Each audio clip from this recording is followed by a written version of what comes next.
Mary, welcome to the cave. Thanks for having me. Thank you for joining me today to come on and talk a little about your career, about your latest project on Apple TV, Life with Ella. I was doing some research on you. I want to get this, I love how you've done a little bit of everything. You've done acting, theater, films, voiceover work. It's like improv. What's left? Is there like something on the list that you like? You have a goal that you want to hopefully get someday? Oh man, I've been so lucky, and like this role on Life by Ella kind of checked off one of those bucket list items, which is play a mom on TV. So, like, I don't know, I've been really lucky, and I don't know. That's awesome. So you started off in improv and like theater, right? Yeah, I started off in theater when I was a kid, doing children's theater in my town in Norfolk, Virginia.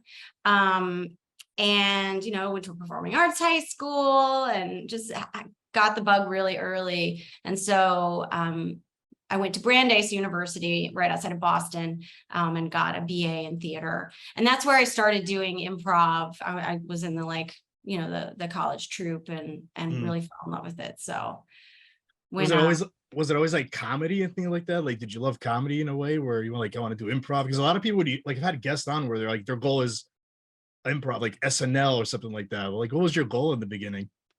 Well, I just wanted to get more comfortable with improv, to be honest. You know what? I really like to play lots of different characters, and especially with voiceover, for example, they can hire you to do 3 voices in the show. Yeah. So I just really love to do like lots of different weird characters and voices. So improv allowed me to do that. And like I had in high school, I went to Interlochen Arts Camp and I like studied Shakespeare and we did Hamlet. And like, I was like a very serious actor up to that point. But then when I found improv, I was like, all right, I can really, stretch myself. It was really fun. How did the voiceover happen? The voiceover stuff, I went to Brandeis and then I moved to New York. Okay. I really wanted to focus on musical theater and try to, get on Broadway. And so I was really, again, like I got my Broadway debut was Avenue Q. And in that show, I played 2 different characters. If you're familiar with the show, Kate Monster and Lucy the Slut.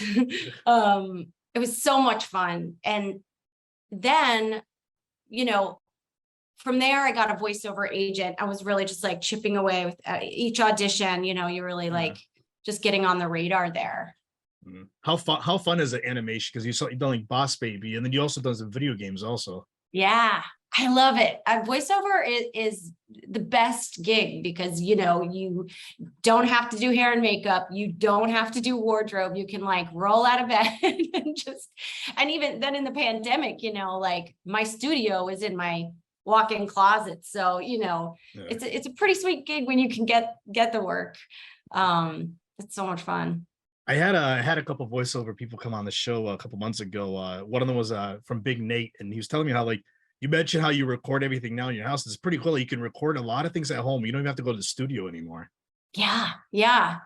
I mean, it was sort of heading that way before the pandemic, but the pandemic changed everything. And so, gosh, I mean, I was happy to go back to the studio because like I have kids and they were driving me crazy. So I was pleased to get out of the house and record. But yeah, for a while it was like, just me in the closet. How different would you say is to prepare for like a voiceover work compared to like TV, film, or even theater? That's a good question. I mean, I think as an actor, you have to approach any role, whatever medium it might be, with the same focus and attention to detail and story and things like that.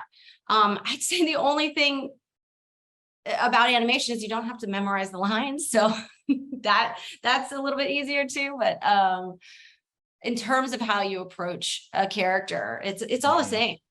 Yeah. Now, like for voiceover work, you mentioned like you love how you do like 2 or 3 different voices per like project. How do you decide what voice you want to do for certain characters? Most of the time they'll give you a kind of character description, Okay. so you'll have a sense of what they're looking for. But if it's just like, passerby number 3, sometimes you really have license to just like make something up and make a big choice. And Yeah. that's where the improv stuff really comes in handy, because you're just like, all right, I'm gonna throw this at the wall, see if they like it. And it's fun. You can be a little cuckoo when you're doing the tertiary characters. Right. So yeah, let's jump into your latest project now, Life by Ella. Like how cool, first of all, like Apple TV, they're not releasing projects quickly but it's like whatever they pick, it's always gold for them. They're Yeah. very slow about what they want to release at what times. They're very careful. I really like that about them. They are focused on the quality, not the Yeah. quantity. And I feel really honored to be a part of that, slate, because especially with all the new kids and family programming that's coming out, like I can't wait for everybody to see it, because it really is a different beast, the way that they're approaching Yeah. kids and family stuff. Now, how were you approached for this project? I auditioned. I just, Okay. I got the audition and put myself on tape for it at home. Again, like we do everything at home now. Nobody Yeah. is in person. And then a couple weeks later, I got a request to do a Zoom call back with the, producers and creators. And it was relative, for a series regular part, for a part that big, it was relatively simple. Wow. Usually you have to jump through a lot of hoops. So it was cool. How cool, what was your reaction like when you're reading the script and everything and you were going for the mom role? Like, did you find it easy because you are a mom yourself? There is that level of understanding once you have the life experience. I'm sure, as Yeah. as a parent, it changes everything. Life by Ella is special because it centers on Ella, who is this 13-year-old girl who has, overcome cancer. And so she's going back to her school kind of with a renewed sense of seizing the day. And I was really struck by how the subject matter could be really weighty for anybody, adult stuff or kid stuff. And I was so impressed at how they honored the subject material, but still kept it light and kept it in the kid world. And that was the thing that really leapt out at me and helped me just lock into the character of Joanne. What was the description you were given for Joanne? What do you love about her? Oh gosh, I can't remember the description, but what I love about Joanne is Joanne, the McCaffrey family, right? So there's Joanne is like the one who's a little less stressed out about things. Usually you see on these shows, it's like the mom is like very type A and it's like, you're not, sweetie, you can't eat this, you can't do that. The husband in the show, Carl, is the one who is a little more just like anxious about Ella and how she's going back into the real world. But Joanne is kind of a little more hands off, and I like that. Yeah. What do you think was like do you have anything in common with the character, you would say? Oh, I mean, I think, I would like to think that with my own kids, I try to find a balance. As parents, we're always trying to strike between being fine, keeping it light, but, talking them through the tough times. So, Joanne, I like that Joanne's not like perfect. She's not a perfect TV mom. If you watch throughout the season, she has some missteps, and I love that she admits that moms and parents can be wrong. You mentioned Carl, which is played by Kevin.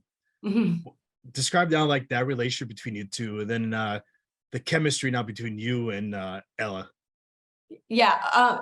So, okay, me and Kevin as human actors, or as I love Kevin.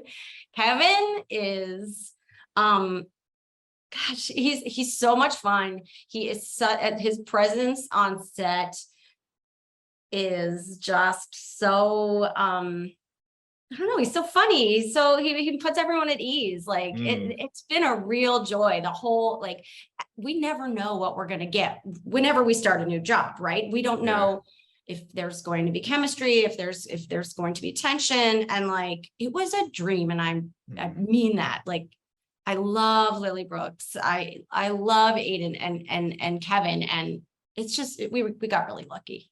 Yeah.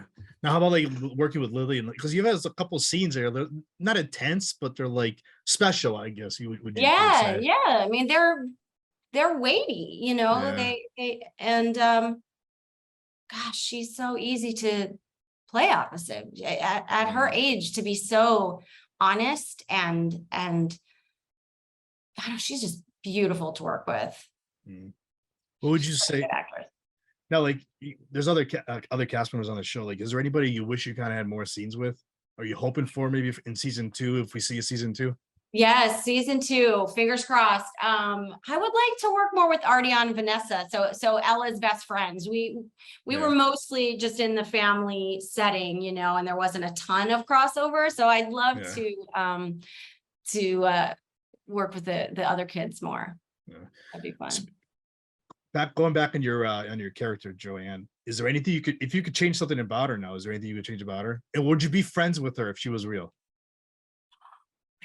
I think I would be friends with her. Yeah, like Joanne's cool. I mean, I don't want to, without giving anything away, it's like Joanne does make some choices that, like, I think it's hard. It would be hard for people to understand at first, but that's what's so great about the show, is it really dives into the complexity of what it's like to deal with such a life-altering situation in a family with your child. You know, you have to, like, ultimately, I wouldn't change anything. You have to give everyone a lot of grace.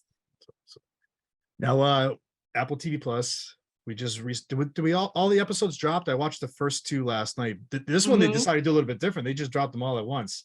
Yeah, they dropped them all at once. They're all out, like, getting good reports back from friends and family, and hopefully strangers are enjoying it as well. Yeah, a lot of families tuning in to watch these shows, because they said they've dropped a lot of family shows the last few months, 2 months especially. They did. And this is such a great show for co-watching as a family. So, like, a girlfriend of mine, you know, we went to high school together, and she was like, we binged the whole season, me and my teenage daughter. It's so special to share that. And I'm really glad to be a part of something like that. That's great. Now, what's next for you now? I saw is it a podcast you got coming out? Yes. So I'm working on this kids podcast that's in development, and hopefully I can talk more about it later. But it basically, it's a podcast about civics for kids, kind of, you know, in the Schoolhouse Rocky vein. And then I'm also on another Apple show. It's an animated series called Interrupting Chicken, and I play the mom on that. And it's a super cute kid show. So I've got those things coming up, and then just, you know, momming it, and there you go, auditioning and doing the routine. Lastly, now, how can the viewers and listeners that tune this interview, how can they find you on social media to keep up with you? They can find me on maryfaber.com. Super easy. You know, there you'll find links to all my socials and news as to, like, what's coming next, and everything is on maryfaber.com. That's great. Mary, I want to thank you for giving me a few minutes today. This was fun. Thanks for chatting.